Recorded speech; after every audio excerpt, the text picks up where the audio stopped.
Hello, welcome back to Shastri tutorials. उम्मीद करूंगा आप सब अभी अपने घर में कुशल से होंगे, मंगल से होंगे। जैसा कि आप सबको पता है भाई 153 दिन बीत चुके हैं कोरोना के, और अब जो समय है बेटा बहुत ज्यादा एहतियात बरतने का है। पर आप ये मत सोचिएगा कि सर आज कोरोना के ऊपर लेक्चर देने आया, बेटा नहीं, मैं बिल्कुल उसके ऊपर लेक्चर देने नहीं आया हूँ। उसके लिए तो हमारी गवर्नमेंट बहुत अच्छा काम कर रही है। मैं आपको जो समझाने आया हूँ वो है आज का टॉपिक NEP। अब ये मत सोचिएगा मैं कुछ सिलेबस पढ़ा रहा हूं, अकाउंट से इकोनॉमिक्स है, बिजनेस का, नहीं बेटा नहीं। ये उन खास चीजों के लिए है, हमारी है न्यू एजुकेशन पॉलिसी 2020 की। इस एजुकेशन पॉलिसी के बारे में बताने जा रहा हूं, क्योंकि जिन्होंने भी इस एजुकेशन पॉलिसी के बारे में गूगल में पढ़ा है बेटा, कम से कम 55 पन्नों का इसमें आर्टिकल छपा हुआ है, और आज की डेट में बेटा इतना पढ़ना कोई पसंद नहीं करता है, ठीक है ना। और उसको समझाने के लिए मैंने सोचा भाई इसको अच्छे से ब्रीफ किया जाए, छोटा किया जाए, ताकि बच्चा बहुत तरीके से समझ पाए। थोड़ा सा इतिहास में चलते हैं, जब हम तरीके से जा रहे हैं तो थोड़ा सा हम इतिहास को भी देख लेते हैं। हमारी जो सबसे पहले एजुकेशन पॉलिसी आई थी बेटा, वो 1968 में आई थी, पहली एजुकेशन पॉलिसी इंडिया की। फिर दोबारा आई 86 में, और 92 में भी थोड़ा बहुत अमेंडमेंट हुआ था एजुकेशन पॉलिसी पे, पर इतना ज्यादा नहीं हुआ था, इसलिए हमने उसको नहीं किया, ठीक है। चलिए जी आगे देखें। फिर जो इस बार की है 2020, नाम सुनते ही घबराहट शुरू हो जाती है। आज की डेट में अगर किसी के 3 बेटे होंगे तो उनका इंट्रोडक्शन कैसे किया जाता है? बड़े वाले का नाम है रवि, छोटे वाले का है मोहन, और तीसरा का 2020 है। 2020 मतलब नकात है, एकदम बेकार है, ऐसे इंट्रोडक्शन दिया जाए अपने बच्चों का। यार ये 2020 बिल्कुल खत्म है बच्चा, बिल्कुल बेकार है बच्चा। Please don't take it seriously जिनके 3 भाई बहन है, ठीक है ना। मैं आपको ये नहीं कहना चाह रहा, तुम एक काव्य बता रहा था आपको। तो यानी कि 2020 जो साल में हम अभी चल रहे हैं, इसमें आई है न्यू एजुकेशन पॉलिसी। अब ये जो एजुकेशन पॉलिसी आई है बच्चों के हिसाब से बहुत फायदेमंद है, बच्चों के हिसाब से बहुत फायदेमंद है, बहुत उम्दा है। मैंने काफी इसको पढ़ा है, मतलब 55 पन्नों का आर्टिकल पूरे ध्यान से पढ़ा, और कोशिश ये की है कि उस 55 पन्ने के आर्टिकल्स को मैं एक छोटे से सम करके आपको समझा पाऊं, ताकि आपको मेरी बात और जो गवर्नमेंट आपको इस एजुकेशन पॉलिसी के जरिए समझाना चाहती है वो समझ में आ जाए।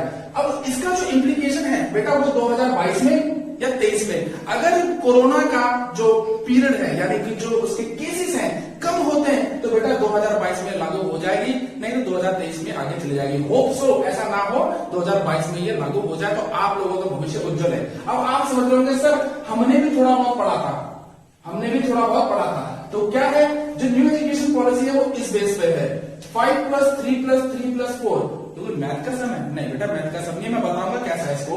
फिलहाल मैं ये बताऊंगा पहले आपको कि जो एजुकेशन पॉलिसी है इसमें सबसे बड़ा योगदान किसका है? मिस्टर कस्तूरी रंजन, जो कि हमारे इसरो के फॉर्मर साइंटिस्ट रहे, मतलब भूतपूर्व साइंटिस्ट रहे हैं। उनके सर्वेक्षण मतलब काफी शुद्ध हिंदी में चला गया, मतलब उनके साथ मिलकर हमारे जो एजुकेशन पॉलिसीज के जो हमारे आता है इसके अंदर ministry of human resource development यानी MHRD। अब इसको भी चेंज करने के लिए क्या है, इसका एक सेपरेट डिपार्टमेंट बना दिया जिसको नाम दिया जाएगा मिनिस्ट्री ऑफ एजुकेशन। क्या नाम दिया जाएगा बेटा? Ministry of education. इसी के साथ से इसका नाम क्या बन जाएगा? Ministry of education. तो मिस्टर कस्तूरी रंजन के सर्वेक्षण में इस चीज का सर्वेक्षण हुआ पूरा कि भाई कैसे बनना है, क्या पॉलिसी की जाएगी। और पहली बार भारत में इतने बड़े स्केल में मैं आपको बताऊंगा, हर राज्य का, हर स्टेट का, हर जिले का, हर पंचायत के बंदों से पूछा गया कि भाई एजुकेशन पॉलिसी में क्या बदलाव लाने हैं। कोई ऐसा राज्य नहीं है जिसको छोड़ा गया हो। वहां के हर जिला पंचायत को, हर पंचायत के बंदों को, हर बंदे से ये पर्सनली पूछा गया है कि भाई इस जो एजुकेशन पॉलिसी इस समय की जो चल रही है उसमें क्या बदलाव लाया जाए। उन सबके विचारों को एक मत करके इसको बनाया गया, इस न्यू एजुकेशन पॉलिसी को, 2020 की पॉलिसी को। और हेड कौन रहे? हमारे मिस्टर कस्तूरी रंजन। अब तक जो हम पढ़ते थे, जो अभी तक पढ़ा जा रहा था, वो सारा ओल्ड ट्रेंड था। ओल्ड ट्रेंड का मतलब यानी कि 10+2, 10वीं के बाद 12वीं या तो कॉमर्स से करेंगे, या तो साइंस से, या अपना आर्ट्स से। अब आप कहोगे सर आपने कॉमर्स क्यों बोला पहले? बेटा क्या करो, इस खून में, ब्लड में कॉमर्स बहती है, तो कॉमर्स ही पहले आता है। कायदे से पहले आर्ट्स आना चाहिए, फिर कॉमर्स आना चाहिए, फिर साइंस आना चाहिए। पर क्या करें, कॉमर्स के टीचर है, ऐसा नहीं हम और को समझाते। आर्ट्स के बिना तो जिंदगी नहीं है, क्योंकि आर्ट्स से तो सब कुछ है, और साइंस तो जीवन धारा है, ठीक है। तो तीनों हमारे बराबर है। पर अब जो एजुकेशन पॉलिसी बनी है बेटा, वो ये है हमारी, क्या है? 5+3+3+4। मैंने क्वेश्चन मार्क इसलिए लगाया क्योंकि अभी सभी के मन में, सबके जहन में यही है क्या चीज ये 5+3+3+4। तो मैं बताता हूं तो ठीक है, तो हम इसको जानने की कोशिश करते हैं कि फाउंडेशन कोर्स क्या है, प्रिपरेटरी क्या है, मिडिल क्या है और सेकेंडरी क्या है। जैसे कि नाम से पता चल रहा है फाउंडेशन कोर्स, तो यानी कि फाउंडेशन कोर्स हमारा होगा कम से कम 5 साल का। ये आ जाएगा हमारा फाउंडेशन, फिर आ जाएगा हमारा प्रिपरेटरी, ये होगा हमारा 3 साल का, और ये प्रिपरेटरी हो गया। फिर आपका ये आ गया मिडिल, और ये लास्ट में आएगा आपका सेकेंडरी। तो हम इसको जानने की कोशिश करेंगे कि भाई कैसे कैसे ये सारी चीजें हैं, क्योंकि अभी भी ये नहीं पता आपको फाउंडेशन में क्या हो रहा है, प्रिपरेटरी में क्या हो रहा है, मिडिल में क्या हो रहा है और सेकेंडरी में क्या हो रहा है। और एक सबसे अच्छी बात बताऊंगा जो 10th क्लास के बच्चों के लिए बहुत 10th क्लास के बच्चों के लिए बहुत ज्यादा अच्छी चीज है कि इस बार से स्ट्रीम सिस्टम खत्म हो जाएगा। ना कोई कॉमर्स, ना कोई साइंस और ना ही कोई आर्ट्स रहेगी। अब ये समझ में आ रहा कैसे होगा ऐसे। और सबसे अच्छी बात, एक मल्टीपल एंट्री एंड एग्जिट होगा। ये होगा हमारा ग्रेजुएशन लेवल पे। कहां पर होगा सर? ग्रेजुएशन लेवल पे। मैं ये भी समझाऊंगा कि भाई ये एंट्री, एग्जिट और एंट्री सिस्टम क्या है ग्रेजुएशन लेवल पे, यानी कि आफ्टर 10+2, जिसको 10+2 ना बोल के होने के बाद के बाद।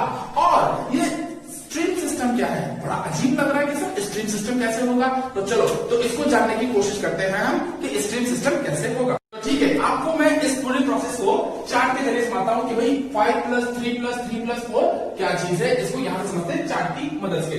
तो अब तक आपने देखा होगा आपके घर में भी छोटे भाई बहन होंगे जो 2 साल के, 3 साल के, 4 साल के, 5 साल के, 6 साल तक के जो बच्चे होंगे। मतलब 6 साल का बच्चा स्कूल जाने लायक होता है, उसको फर्स्ट क्लास में 6 साल की उम्र में होना चाहिए। कायदा यही कहता है। सर ये पॉलिसी भी वही कहती है कि 6ठे साल में, यानी कि 6ठे साल में बच्चा कहां पर होना चाहिए? क्लास फर्स्ट में होना चाहिए। अब यहां पर बस फर्क इतना किया गया है, फर्क इतना किया गया है कि भाई यहां पर बच्चा 3 साल से स्कूल जाना शुरू करेगा। 3 साल का हो गया, यहां पर आ गया फिर आपका 4था साल, 5वां साल, यानी कि जो 3 साल है बच्चा इन तीनों सालों में केवल और केवल खेल कूद करेगा। स्कूल जाकर टीचर को भी ये ट्रेनिंग दी जाएगी, टीचर को भी ये समझाया जाएगा कि वो बच्चों को पढ़ाई के लिए प्रेशर नहीं देना है, बच्चों को पढ़ाई के लिए प्रेशर नहीं देना है, उनको केवल खेल कूद करवाना है। अब सोचिए, जब स्कूल में बच्चे को खेलने कूदने को मिलेगा तो वो घर क्यों बैठेगा? वो खेलने जाएगा स्कूल में। घर पे भी खेलना है, स्कूल में भी खेलना है, तो बेटर है। तो सरकार ये चाह रही है कि बच्चा 3 साल की उम्र से जब स्कूल जाना शुरू करेगा तो वो केवल एक स्कूल से अपना एक व्यवहार बनाएगा बढ़िया, कि उसको स्कूल बोझ ना लगे। आपने देखा होगा आपने आस पड़ोस में कि बच्चा स्कूल जाने के लिए बहुत ज्यादा रोता है, बहुत ज्यादा परेशान करता है, उसको घसीट के ले जाना पड़ता है, कभी खींच के ले जाना पड़ता है, कभी मार के या डांट डपट के ले जाना पड़ता है, जिससे बच्चे का क्या होता है? मानसिक शोषण होता है। वो बहुत गलत है। तो सरकार क्या कहती है कि 3 साल तक बच्चा स्कूल में करेगा प्ले, तीसरे साल में क्या, चौथे साल में भी एंजॉय किया, 5वें साल में एंजॉय किया, और जैसी वो यानी 6ठे साल में चलता है तो 6ठे साल में कहा आ जाएगा फर्स्ट क्लास में, और 7वें साल में वो कहा आ जाएगा सर सेकंड क्लास में। तो यानी कि ये पूरा जो टेन्योर हो गया बेटा, उसका कितना हो गया? 1 साल, 2 साल, 3 साल, 4 साल, 5 साल। तो ये पूरा 5 साल हमारा फाउंडेशन कोर्स हो गया। बात समझ में आ रही है? ये 5 साल कैसे हुए? पहला, दूसरा, तीसरा, चौथा, 5वां, ये पूरा 5 साल हमारा क्या हो गया? Foundation course. और सबसे मजे वाली बात, सबसे ज्यादा मजे वाली बात इसमें यह है कि इन पूरे 5 साल के फाउंडेशन कोर्स में कोई भी एग्जाम नहीं होगा। मैं दोबारा रिपीट कर रहा हूं, कोई भी एग्जाम नहीं होगा। बच्चों से एग्जाम नहीं लिया जाएगा, उनको उनके परफॉर्मेंस में या उनको उनकी एक्टिविटीज के अकॉर्डिंग ही प्रमोट कर दिया जाएगा। तो बहुत ज्यादा बेटर हो जाएगा छोटे बच्चों के लिए कि उनको स्कूल का माहौल भी कैसा लगेगा? घर जैसा माहौल लगेगा, अपने आस पड़ोस वाला माहौल लगेगा। तो इससे बच्चा क्या हो जाएगा? स्कूल के लिए बहुत ज्यादा फेमिलियर हो जाएगा। चलिए जी, फिर इसके बाद आता है हमारा सर 3। मैं यहाँ पर लिख देता हूँ। 5 हमारा कवर हो चुका है, कैसे? ऐसे। अब 3 को कवर करते हैं। तो 5 मैं बोलना भूल जाता है, फाउंडेशन कोर्स बोलते हैं। इस 5 को क्या बोलेंगे? फाउंडेशन कोर्स या बाल वाटिका, जैसे आंगनबाड़ी टाइप का होता है, ठीक है? बाल वाटिका भी बोल सकते हैं, और फाउंडेशन कोर्स, ठीक है? तो अब आता है सर हमारा 3 साल का जो प्रोसेस है वो है हमारा प्रिपरेटरी। उसको क्या नाम दिया गया है सर? प्रिपरेटरी। 3 साल में बच्चा कौन सी क्लास में पहुंचेगा? जब आप देखते हैं 3 साल, फर्स्ट ईयर, फर्स्ट, यानी कि यहाँ पर बच्चा 6 साल का हो चुका था हमारा, ठीक है जी? 6 साल का फर्स्ट क्लास में, 7 साल का यहाँ पर आ गया था सेकंड क्लास में। तो यहाँ से क्या होता जाएगी इसकी? 8 और 9, फिर आ जाएगी आपकी 10, ठीक है सर? 8, 9, 10। तो 8 में यहाँ पहुंच जाएगा सर वो इसमें 3rd क्लास में, यहाँ 4th में, और यहाँ 5th क्लास में। क्लियर है सर? ये आ गई आपकी क्लास, ये आ गई आपकी क्लास, ये आ गई आपकी क्लास। यानी कि यहां पर वो करेगा 3rd से लेकर 5th तक की पढ़ाई। यहां पर क्या करेगा वो? 3rd से लेकर 5th तक की पढ़ाई। और पढ़ाई जो होगी कैसे होगी? Activity plus study base. Activity तो चलती ही रहेंगी स्टडी भी उसके साथ चलेगी। ठीक है, इसमें एग्जाम यहां से प्रिपरेटरी से उसके क्या हो जाएंगे, एग्जाम देने की प्रतिक्रिया स्टार्ट हो जाएगी। यहां से बच्चा एग्जाम देना सीखेगा कि भाई एग्जाम कैसे दिया जाता है। और सबसे मजे की बात यहां पर लैंग्वेज की बाउंडेशन नहीं है। अगर बच्चा मदर टंग हिंदी में जो मदर टंग है उसकी जो मदर टंग है, जैसे मतलब सपोज करो ये उन राज्यों की बात है जैसे आसाम हो गया, केरला हो गया, तमिलनाडु हो गया या और कोई राज्य हो गए जिनमें क्या होता है बच्चा अपनी भाषा में ही अच्छा समझ पाता है। तो गवर्नमेंट का मकसद यह है इस पॉलिसी का कि बच्चे को, कई बार ऐसा होता है जैसे असमिया बच्चे को या बंगाली बच्चे को अपनी भाषा में ज्यादा कंफर्ट फील होता है, वो उसमें ज्यादा समझ पाता है बकायदा हिंदी या इंग्लिश के। हिंदी भी कॉमन हो चुकी है, ऐसा तो कुछ नहीं, भारत में हिंदी बहुत ज्यादा कॉमन है, पर कई ऐसे राज्य हैं जहां पर हिंदी भी इतने से बच्चा समझ नहीं पाता है। तो यहाँ पर ऐसा है कि उसको मदर टंग में भी सिखा। अगर मैं अपने यहाँ उत्तराखंड की बात करूं तो जौनसारी गढ़वाली इसमें भी चला सकता है, पर इसको जो प्राइवेट स्कूल्स हैं उसमें मैंडेटरी नहीं है। अगर वो इंग्लिश को प्रमोट करना चाहते हैं इंग्लिश में करा सकते हैं, ऐसा कुछ नहीं है। पर यह कहा जाएगा कि भाई हिंदी और मदर टंग में भी बच्चों को समझना। मेन मकसद यह है कि बच्चा उसको समझे। तो यानी यहां तक हम सीख गए कि भाई ये हमारा हो गया तीसरा 3, ये 3 इयर्स यहां से आ गए। ठीक है जी, या 10 से 11 साल भी हो सकता है। ठीक है, तो यहां से हमारा आ गया 3 ईयर। ठीक है, प्रिपरेटरी। अब चलते हैं सर हम मिडिल की तरफ। बहुत शानदार है मिडिल, आपको ज्यादा बेहतरीन लगेगा। सर मिडिल को समझने की कोशिश करते हैं। मिडिल में क्या है सर, मिडिल में हमारे फिर वही 3 साल लगेंगे। तो कैसे, इसमें बच्चा पहुंचेगा 6 से 8th क्लास में। 6 से 6th 7th 8th क्या होगा, 6th 7th और 8th क्लास में। अब इस बार पहली बार भारत में यह होगा कि 6th स्टैंडर्ड से बच्चों को कंप्यूटर कोडिंग सिखाई जाएगी। कंप्यूटर कोडिंग क्या होती है, कंप्यूटर कोडिंग में बच्चे ये होता है जैसे आप देखते हैं व्हाट्सएप बना हुआ आपका या कोई गेम का ऐप बना हुआ है, तो बच्चा यहां से ऐप बनाने सीखेगा। ये नहीं कि 6th क्लास का बच्चा, 6th से शुरुआत होगी, 7th 8th 9th 10th 11th 12th में अगर उसको रुझान रहा तो बच्चा आगे बनेगा, कामयाब बनेगा। तो यानी कि कंप्यूटर कोडिंग मेरे हिसाब से बहुत जबरदस्त चीज है जो इस बार हमारी भारत सरकार इसको लॉन्च करना चाह रही है। क्योंकि बाहर देशों में जो हमारे डेवलप्ड कंट्रीज हैं उनमें तो काफी टाइम से ये डेवलप हो चुका है। अगर आप फेसबुक चलाते हैं तो फेसबुक में भी आ रहा, हमारे जो बिल गेट्स हैं उन्होंने भी क्या रखा, माइक्रोसॉफ्ट में coding classes, online coding classes भी चलती हैं। पर भारत में इसका प्रचलन इतना ज्यादा नहीं है। पर जो बाउश एरियाज है जैसे आपके मेट्रोपॉलिटन सिटीज हो गए, वहां के बच्चे लग जाते हैं इन चीजों में, पर हमारा बच्चा यहाँ पर इतना अवेयर नहीं है। पर यह अब काफी अच्छी चीज है कि कंप्यूटर कोडिंग बच्चा करेगा। असर अब यहां पर जो होगा 6 to 8 में बच्चा साइंस ले, चाहे सोशल साइंस ले, चाहे आर्ट्स ले, मैथ्स ले, वो ले सकता है। ठीक है, आराम से कोई भी चॉइस है उसकी, वो कोई भी सब्जेक्ट को चूज कर सकता है। इस सब्जेक्ट चूजिंग को मैं थोड़ा यहाँ पर आगे आपको सेकेंडरी में ज्यादा बेहतर समझाता हूँ, अभी इसमें फिलहाल यहाँ कर लेते हैं। और एक जो बेहतरीन चीज यहाँ पर और इंट्रोड्यूस की है हमारी गवर्नमेंट ने, वो ये क्या है, वोकेशनल ट्रेनिंग कोर्सेज, वोकेशनल या टेक्निकल कोर्सेज। यानी सपोज करो कोई हमारी बिटिया है जो खाना बनाना बहुत पसंद करती है, तो वो उसको कुक की ट्रेनिंग यहाँ दी जाएगी। ठीक है, फार्मिंग, जो कोई फार्मिंग मतलब हमारी खेती किस तरह की होती है, ऑर्गेनिक या इनऑर्गेनिक, मतलब कैसे कैसे किस प्रकार से होती है, तो फार्मिंग की ट्रेनिंग भी दी जा सकती है।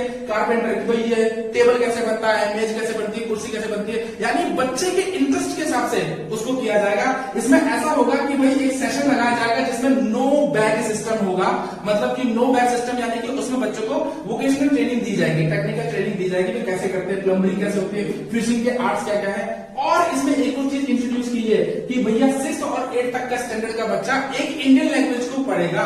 वो आपकी उर्दू हो सकती है, हिंदी हो सकती है, या मैथिली भाषा हो सकती है। ठीक है, इस लैंग्वेज पे भी जोर दिया जाएगा कि भाई इंडियन लैंग्वेज को भी आगे बढ़ाया जाए, प्रमोट किया जाए। तो यहां पर हमारे 3 साल और कवर हो गए। तो सर ये हमारा 3 प्रोसेस हो गया। अब लास्ट रह गया सर हमारा चौथा, सेकेंडरी, जो बहुत मेन है। यहां पर हमारे जो क्लास स्टूडेंट्स होते हैं वो होते हैं हमारे 9th to 12th, यानी 9वीं 10वीं 11वीं 12वीं। ऑब्वियस सी बात है 4 आ गया, तो ये 4 यहां पर पूरा हो चुका है। इसको डिस्कस करते हैं सही से। पहली बात, नो स्ट्रीम। इसको ध्यान से सुनिएगा बच्चे, जल्दबाजी ना करिएगा, पूरी वीडियो सुनेंगे तभी पूरा समझ में आएगा। नो स्ट्रीम का मतलब ये होता है, अब तक क्या होता था हमारे सिस्टम में कि हम आर्ट्स लेते थे। आर्ट्स में जैसे सब्जेक्ट हो गया आपके हिंदी हो गया, हिस्ट्री हो गया, इकोनॉमिक्स हो गया, पॉलिटिकल साइंस हो गया, और आपका क्या कहते हैं हिंदी, इकोनॉमिक्स, पॉलिटिकल साइंस, और यह आपका ज्योग्राफी हो गया। ठीक है, फिर आ गया आपका कॉमर्स। कॉमर्स फील्ड में क्या होता है आपका अकाउंटेंसी हो गया, बिजनेस स्टडी हो गया, इको हो गया, मैथ्स हो गया, और आपका इंग्लिश हो गया, ठीक है, ये हो गए बिजनेस, अकाउंट, इकोनॉमिक्स, मैथ्स वगैरह और ये सब चीजें। फिर साइंस में आते हैं, तो साइंस में आपका पीसीएम या पीसीबी, तो हम बी लिख देते हैं यहाँ पर, बायोलॉजी। अब ठीक है, तो ये सिस्टम तो अभी तक था हमारा 10+2 वाला, अब क्या हो चुका है 5, 3, 3, 4। तो इसमें क्या है, वो सबसे बेहतरीन चीज है। सपोज करो बच्चा अब पहुंचता है तो उसको सब्जेक्ट चूज करने की इच्छा जो होगी वो 9 से ही कर सकता है। वो क्या कर सकता है, सपोज करो कोई बच्चा लेना चाहता है, भाई उसका रुझान जो है वो आपका फिजिक्स में, वो फिजिक्स लेना चाह रहा है, पर वो साथ साथ ये भी जानना चाहता है उसका भूगोल में भी है इंटरेस्ट। चलिए ठीक है, देखते हैं। बच्चा कह रहा है कि भाई मैं फिजिक्स पढ़ना चाहता हूं, पर उसका जो रुझान है यानी जो उसका इंटरेस्ट है वो ज्योग्राफी में भी है, जिसको भूगोल कहते हैं, ज्योग्राफी। तो वो एक सब्जेक्ट ज्योग्राफी चुन सकता है। एक वो कहता है नहीं यार मुझे एक सब्जेक्ट अकाउंट्स भी लेना है, तो वो अकाउंट्स भी ले सकता है। ठीक है, ऐसी कोई बाउंडेशन नहीं है कि भाई उसने अगर साइंस ले तो साइंस के सारे सब्जेक्ट लेने, पीसीएम या पीसीबी, तो आर्ट्स नहीं ले सकता, कॉमर्स नहीं। अब हर एक बच्चा अपने मनपसंद सब्जेक्ट को खुद चूज कर सकता है। वो चाहे तो फिजिक्स को कंबाइन कर ले, केमिस्ट्री को, मैथ्स को, बायोलॉजी के साथ हिंदी जोड़ ले, इंग्लिश जोड़ ले, इकोनॉमिक्स जोड़ ले, यानी उसमें पूरी चॉइस है कि जितने सारे स्ट्रीम्स है। स्ट्रीम सिस्टम तो खत्म हो चुका है, जैसे मैंने आपको बताया नो स्ट्रीम सिस्टम, अब स्ट्रीम सिस्टम नहीं रहा है। उसके ऊपर खुद चॉइस है कि उसका रुझान किस सब्जेक्ट में है, वो उस सब्जेक्ट को चूज करेगा और पूरी फ्रीडम है। वो चाहे कोई सी भी सिस्टम की बना ले, फिजिक्स के साथ ज्योग्राफी, अकाउंटेंसी, बिजनेस और एक हिंदी भी ले ले, कोई भी 5 सब्जेक्ट को आसानी से चूज कर सकता है। तो ये भी हो गया हमारा नो स्ट्रीम सिस्टम। मेरे ख्याल से कई बच्चों को बहुत फायदेमंद होगा, पर इसका चुनाव बड़े सोच समझकर ध्यान से करिएगा। ठीक है, फिर वही चीज मल्टीपल सब्जेक्ट, वही चीज आगे मल्टीपल सब्जेक्ट को ले सकता है जितने मर्जी। अब यहाँ पर एक अच्छी चीज और की गई है, क्रिटिकल थिंकिंग। क्रिटिकल थिंकिंग तो ठीक है, तो हम समझने की कोशिश करते हैं क्रिटिकल थिंकिंग किसे कहते हैं। जैसे कि अब जो गवर्नमेंट चाहती है कि भाई जो रॉड लर्निंग है यानी रट्टाफिकेशन है उसको खत्म करने वाली बात है। तो जैसे कि हम अगर एग्जांपल से समझाता हूं आपको, जैसे ये होता है कि भाई हमको क्वेश्चन ये आता है कि भाई मुगल भारत में कब आए, ये मुगलों ने कितने साल तक हम पे राज किया, अरे हमें क्या करना, कब आया, कैसा, ये याद करना बेटा टफ पड़ जाता है। तो बेटर ये है कि एग्जांपल जो क्वेश्चन है वो ऐसे बनेगा कि अगर मुगल भारत में नहीं आते तो क्या होता, ये ज्यादा आसान है। जबकि इसका कि भाई सिकंदर ने पोरस पे लड़ाई कब की, वो लड़ाई कब कब हुई, किस किस तारीख को हुई, तो ये याद करना बहुत टफ पड़ जाता है। पर रोड लर्नर जो होते हैं उनके लिए तो आसान है, पर कई बच्चा ऐसे नहीं कर पाता, तो उनके लिए सिस्टम है critical thinking question. Critical thinking question मतलब ये होगा कि जैसे ये ना पूछा जाए कि लड़ाई कब हुई, ये पूछा जाएगा लड़ाई ना होती तो क्या होता, तो ये ज्यादा अच्छा है, बेहतरीन है। तो इसके लिए गवर्नमेंट को यानी कि हमारे भारत सरकार को ये भी देखना पड़ेगा, एजुकेशन मिनिस्ट्री को, कि भाई क्वेश्चन पेपर कैसे बनाया जाए या फिर जो आपका सिलेबस है या करिकुलर है उसको कैसे सेट किया जाए, उस पर कार्यवाही चलेगी। ऑब्वियसली बात है, करना ही पड़ेगा। फिर जो अब सबसे अच्छी बात है एग्जाम इन सेमेस्टर। सेमेस्टर मतलब क्या होगा कि एग्जाम जो होगा अब लास्ट में नहीं होगा। लास्ट में क्यों नहीं रखा जा रहा, वो इसलिए नहीं रखा जा रहा बेटा क्योंकि जो मार्च में एग्जाम वगैरह होते हैं तो कई बच्चे ऐसे होते हैं कि जो बड़ी लेट जागते हैं। आप में से कई होंगे ऐसे बेहतरीन बच्चे कि जो जनवरी में जागते हैं, कहते हैं भाई अब मार्च में पेपर तो जनवरी में जाएंगे, पढ़ाई शुरू कर लिया। पर अब ऐसा नहीं है। अब कम से कम क्या होगा कि बच्चे आपको 2 एग्जाम देने पड़ेंगे, यानी कि सेमेस्टर सिस्टम होंगे। वो 2 भी हो सकते हैं, 3 भी हो सकते हैं, जैसा गवर्नमेंट उसको डिसाइड करेगी, अभी क्लियर नहीं है। ठीक है, यानी कि बच्चा शुरू से ही अब पढ़ाई के लिए ध्यान रखेगा। और एक सबसे बेहतरीन चीज कि एक फॉरेन लैंग्वेज, जैसे यहाँ पर था इंडियन लैंग्वेज और यहाँ पर आप फॉरेन लैंग्वेज को इंट्रोड्यूस कर रहे हैं। फॉरेन लैंग्वेज जो आपकी वो जर्मन भी हो सकती है, फ्रेंच भी हो सकती है, इटालियन भी हो सकती है, कोई सी भी लैंग्वेज हो सकती है। फिलहाल अभी चाइनीज लैंग्वेज उसको बैन किया हुआ है कि भाई चाइनीज लैंग्वेज इंट्रोड्यूस नहीं करेंगे। पर मेरा मानना यह था कि चाइनीज लैंग्वेज को इंट्रोड्यूस करना चाहिए था। क्यों? अब देखो चाइनीज लैंग्वेज को इंट्रोड्यूस करते तो हम अगर चाइनीज भाषा को सीखते तो हम वहां पर इन्वेस्टमेंट अच्छा कर सकते थे, वहां बिजनेस अच्छा कर सकते थे, वहां के लोगों को जान पहचान अच्छी होती तो हम बिजनेस को भी अपना मोटिवेट कर पाते हैं। पर चलिए गवर्नमेंट तो सोच रही अच्छी सोच रही तो उसके लिए हम कुछ नहीं कह सकते। तो यहां तक पूरा सिस्टम था हमारा 5+3+3+4। अब सवाल ये उठता है सर ग्रेजुएशन के लिए क्या है, तो ठीक है हम आपको ग्रेजुएशन के लिए भी समझाते हैं। ठीक है, तो ग्रेजुएशन को समझने के लिए आपको देखना पड़ेगा ध्यान से।